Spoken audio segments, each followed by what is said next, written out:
अस्सलाम एवरीवन, मेरा नाम है नाहिल मौसम और मैं क्लिनिकल डाइटिशियन हूँ। आप मुझे देख रहे हैं न्यूट्रिशन कोच के ऑफिशियल यूट्यूब चैनल पर।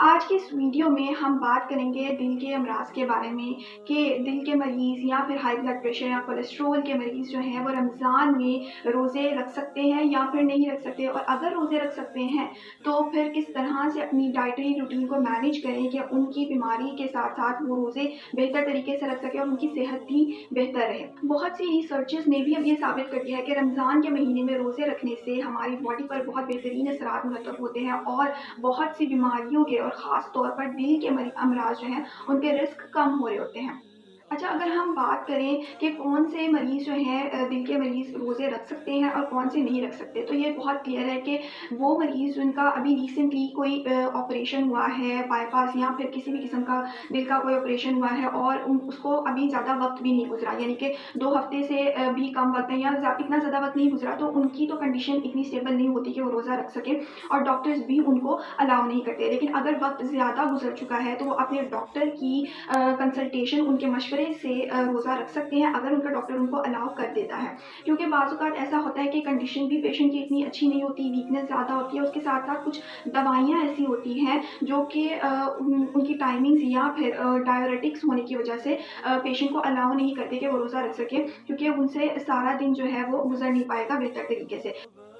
उसके अलावा ऐसे मरीज़ जो कि हाई ब्लड प्रेशर का शिकार हैं या फिर जिनके कोलेस्ट्रॉल लेवल्स बहुत ज़्यादा हैं, ठीक है? जैसे कि ट्राइग्लिसराइड्स या कोलेस्ट्रॉल लेवल ज़्यादा है, तो उनमें क्या होता है, दिल की बीमारी के चांसेस बढ़ जाते हैं और वो भी उनके लिए बेहतर नहीं होता। तो इसलिए उनको भी चाहिए कि वो अगर रमज़ान में रोज़े रख रहे हैं तो कुछ ख़ास चीज़ों का ख़्याल रखें कि मज़ीद कॉम्प्लिकेशंस ना बढ़े और मज़ीद बीमारी जो है उसका रिस्क ना बढ़े। तो इसमें सबसे पहले तो हम कॉम्प्लिकेशंस को देख लेते हैं कि कौन-कौन सी ऐसी कॉम्प्लिकेशंस हैं जो दिल के मरीज़ों को पेश आ सकती है रमज़ान में रोज़े रखने की वजह से और उनको किस तरह से ओवरकम करना है। सबसे पहली बात तो जैसे मैंने आपको बताया कि उनकी मेडिसिन्स जो है वो इस तरह की होती हैं जो डाययूरेटिक्स के तौर पर काम करती है और डिहाइड्रेशन कॉज़ करती है। और जब डिहाइड्रेशन हो जाती है तो हो सकता है कि ब्लड प्रेशर उनका ड्रॉप कर जाए, लो हो जाए, या फिर ऐसा भी हो सकता है कि वो बहुत एकदम से डिज़ीनेस फ़ील करना शुरू कर दे और उसके साथ-साथ हार्ट रेट जो है वो भी तेज़ हो सकता है, जो कि फिर उनके हार्ट के फंक्शन को डैमेज करेगा और उनके लिए बहुत मुश्किल हो जाएगा रोज़े को कंटिन्यू करना। तो इस सूरत में अब वो अपने डॉक्टर के मशवरे के हिसाब से अपनी मेडिसिन की टाइमिंग भी चेंज कर सकते हैं। उसके अलावा जो दूसरी कॉम्प्लिकेशन दिल के मरीज़ों को पेश आती है, उसमें तो सबसे पहले इलेक्ट्रोलाइट इम्बैलेंस हो सकता है, क्योंकि सारा दिन क्या होता है, एक तो उनका गर्मी की वजह से न्यूट्रिएंट्स जो हैं वो एक्सक्रीट आउट हो रहे होते हैं, जिसमें बहुत से इंपॉर्टेंट मिनरल्स होते हैं, जैसे कि हमारे पास सोडियम, पोटेशियम, मैग्नीशियम हो गया। अब इनकी कमी की वजह से क्या होता है, ब्लड प्रेशर हाई हो सकता है, ठीक है? क्योंकि पोटेशियम और मैग्नीशियम अगर कम होगा तो हाई ब्लड प्रेशर के चांसेस जो हैं वो बढ़ जाते हैं। उसके अलावा भी वीकनेस फ़ील हो सकती है पेशेंट्स को, तो उनको चाहिए कि वो इस तरह की ग़िज़ा का इस्तेमाल करें जिससे उनके जो ख़ास तौर पर इफ्तार में इस तरह की ड्रिंक्स का इस्तेमाल करें जो कि उनके इलेक्ट्रोलाइट्स को बैलेंस कर दे। उसके अलावा आपकी डाइटरी हैबिट्स होती है वो इतनी अच्छी ना हो, जिसकी वजह से आपकी न्यूट्रिएंट इनटेक यानी कि आपकी जितनी भी ग़िज़ाई ज़रूरियात हैं वो पूरी नहीं हो पा रही है, तो क्या होता है कि आपको कमज़ोरी महसूस होती है और क्या होता है, ब्लड शुगर लेवल एकदम से ड्रॉप कर सकता है। तो इन सब चीज़ों को मैनेज करने के लिए बहुत ज़रूरी है कि आप डाइटरी इंटरवेंशंस, बल्कि आप पूरी लाइफ़स्टाइल को अपनी बेहतर बनाएँ, जिसमें हमारी डाइट, हमारी फ़िज़िकल एक्टिविटी, हमारे स्लीप साइकिल सब चीज़ें आ रही होती हैं। तो अब हम डिस्कस करेंगे कि हम किस तरह से इन कॉम्प्लिकेशंस को कम कर सकते हैं ताकि जितने भी जो high blood pressure, high cholesterol या दिल के अमराज के पेशेंट्स हैं वो रोज़ा बेहतर तरीके से रख सकें बगैर किसी कॉम्प्लिकेशन के। अब सबसे पहले तो ये इम्पॉर्टेंट है कि वज़न जिनका ज़्यादा है, जिन पेशेंट्स का वज़न ज़्यादा होता है, हम उनको सबसे पहले रिकमेंड करते हैं कि वो अपना वज़न कम करें, क्योंकि मोटापा या हाई बीएमआई का होना जो है वो भी बहुत सी बीमारियों के रिस्क को बढ़ा रहा होता है। अब इसके लिए डाइटरी इंटरवेंशंस भी करनी पड़ती है और फिज़िकल एक्टिविटी को भी बेहतर बनाना पड़ता है। डाइट में अगर हम देखें तो इस तरह की ग़िज़ाओं को शामिल करना पड़ता है जो कि ब्लड शुगर लेवल्स और ब्लड कोलेस्ट्रॉल लेवल्स को रेगुलेट करें, आपके ब्लड प्रेशर को नॉर्मल रेंजेस में मेंटेन करें। अब इसमें अगर हम फूड ग्रुप्स की बात करते हैं तो हमें अपने सारे के सारे फूड ग्रुप्स अपनी डाइट में शामिल करने होते हैं, ठीक है? यानी कि एक बैलेंस्ड और एक मुतवाज़न ग़िज़ा जो है वो शामिल करनी होती है ताकि न्यूट्रिएंट्स भी पूरे मिलें और सेहत भी बरकरार रहे। सबसे पहले अगर हम कार्बोहाइड्रेट्स यानी निशास्ता की बात करें तो बहुत ज़रूरी है कि जितने भी रिफाइंड प्रोसेस्ड फ्लावर्स होते हैं उनको ख़त्म ख़त्म कर दिया जाए अपनी डाइट से, उनको कट आउट कर दिया जाए, क्योंकि ये भी कोलेस्ट्रॉल लेवल्स को बढ़ाने में बहुत ज़्यादा किरदार अदा कर रहे होते हैं। तो इससे बेहतर है कि होल ग्रेन्स जितने भी होते हैं उनको अपनी डाइट में शामिल करें। जितने मल्टीग्रेन फ्लावर्स होते हैं वो बेहतर होते हैं। ओट मील का इस्तेमाल बहुत ज़्यादा बेहतर होता है, ख़ास तौर पे रमज़ान में, क्योंकि एक तो ये आपकी सैटिस्फैक्टी को मेंटेन करते हैं, यानी कि आपकी भूख जो होती है वो कम हो जाती है। उसके साथ-साथ जो है ये आपके ब्लड कोलेस्ट्रॉल लेवल्स को भी कम करने में बहुत इम्पोर्टेंट रोल प्ले कर रहा होता है। फिर अगर हम बात करते हैं सब्ज़ी और फलों की, तो सब्ज़ी और फल जो है वो फाइबर का बहुत बेहतरीन सोर्स होते हैं, जिससे आपका पेट जो है वो भर जाता है। अगर सहरी में इसका इस्तेमाल किया जाए तो ये बहुत बेहतरीन होते हैं। उसके साथ-साथ इससे बहुत इम्पोर्टेंट विटामिन्स और मिनरल्स मिल रहे होते हैं, जो कि हमारी न्यूट्रिएंट इनटेक जो होती है, न्यूट्रिएंट ग़िज़ाई ज़रूरियात जो होती हैं उसको पूरा करने में बहुत इम्पोर्टेंट रोल प्ले करती हैं। उसके अलावा फलों के अंदर बहुत इम्पोर्टेंट ऐसे मिनरल्स पाए जाते हैं जो जैसे पोटेशियम हो गया, मैग्नीशियम हो गया, जो कि ब्लड प्रेशर को नॉर्मल रेंजेस में मेंटेन करते हैं। और साथ ही साथ सब्जियों में भी ऐसे बहुत इम्पोर्टेंट मिनरल्स पाए जाते हैं, नाइट्रेट्स पाई जाती हैं जो कि ग्रीन वेजिटेबल्स में होती हैं। ये सब चीज़ें जो हैं वो ब्लड प्रेशर को नॉर्मल रेंजेस में मेंटेन करती है। उसके साथ-साथ हमारे कोलेस्ट्रॉल को भी ज़्यादा बढ़ने नहीं देती हैं।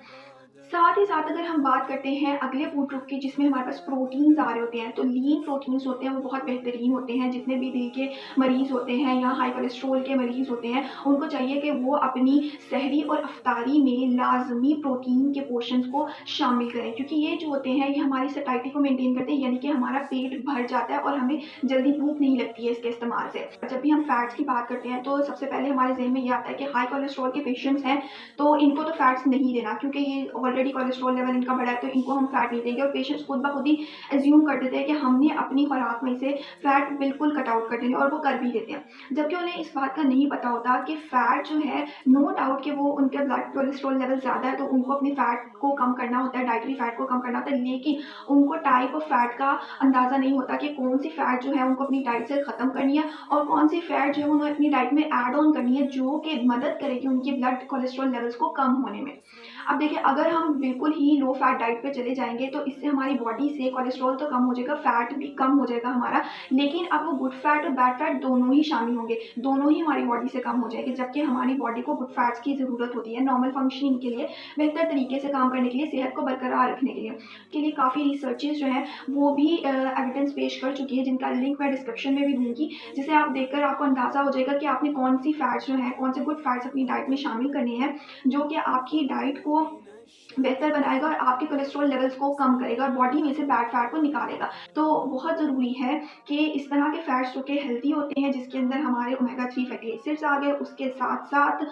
जो हमारे वेजिटेबल ऑयल्स में पाए जाते हैं, नट्स में पाए जाते हैं, सीड्स में पाए जाते हैं, फैटी फिश में, अंडे में पाए जाते हैं, उनको हम लाज़मी अपनी डाइटरी रूटीन में शामिल करें। नमक का इस्तेमाल जो है वो भी बहुत ज़्यादा ज़रूरी है कि मॉनिटर्ड हो, उसको भी हम देखकर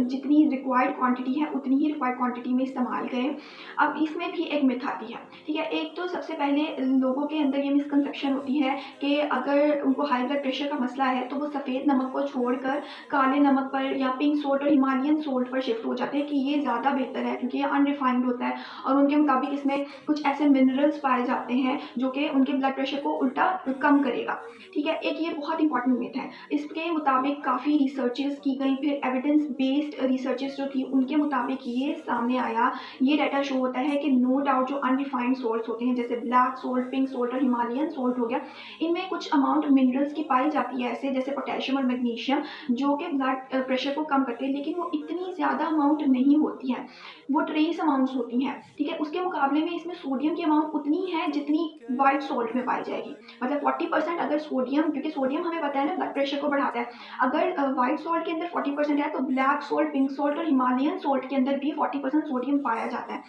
फिर दूसरी बात हम करते हैं नींद के बारे में। जब भी रमज़ान स्टार्ट होता है तो हमारी डाइटरी रूटीन चेंज होने के साथ-साथ हमारा स्लीप साइकिल भी चेंज हो जाता है और बहुत हद तक डिस्टर्ब हो जाता है। क्योंकि हमारी जो रूटीन होती है वो इस तरह से चेंज हो जाती है कि हम इफ्तार से सहर तक जाग रहे होते हैं और फिर दिन में सोते हैं, और दिन में नींद कितनी ही पूरी हो जाएगी। दिन में तो बिल्कुल वो चीज़ थोड़ी होती है जो रात में नींद पूरी होती है। तो इससे क्या होता है कि जब हम 6 घंटों से कम नींद ले रहे होते हैं तो रिसर्चेज़ के मुताबिक क्या होता है कि हमारे खून की शरीयान शरियानों में कैल्सिफिकेशन यानी कि कैल्शियम की डिपोजिशन ज़्यादा होती है, जिसकी वजह से हमारी शरियानें जो है वो बहुत ज़्यादा सख्त हो जाती हैं और फिर क्या होता है कि वहाँ पर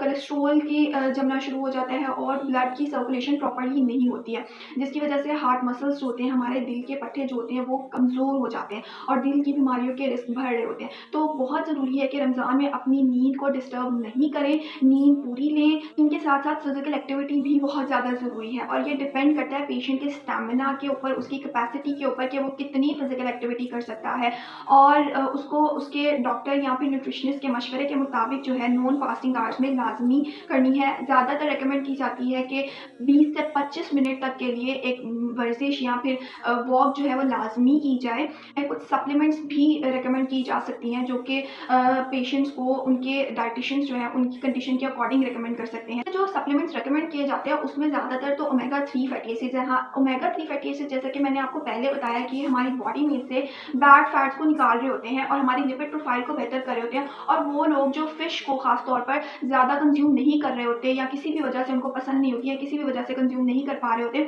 उनको ये ज़्यादातर रिकमेंड कर दिए जाते हैं ताकि उनकी नीड्स पूरी होती रहे। उसके अलावा मैग्नीशियम के सप्लीमेंट्स रिकमेंड किए जाते हैं जो कि ब्लड प्रेशर को नॉर्मल रेंजेस में मेंटेन करने में बहुत इंपॉर्टेंट रोल प्ले करते हैं और हमारे दिल की सेहत को इम्प्रूव कर रहे होते हैं। कोएंजाइम Q10 एक ऐसा सप्लीमेंट होता है जो कि एंटीऑक्सीडेंट के तौर पर काम कर रहा होता है और इससे क्या होता है कि हमारा दिल, हमारी हार्ट रेट इम्प्रूव हो रही होती है। इन्फ्लेमेशन के रिस्क यानी कि जो हमारी ब्लड वेसल्स होती हैं, हमारी खून की जो शरियानें होती हैं, ये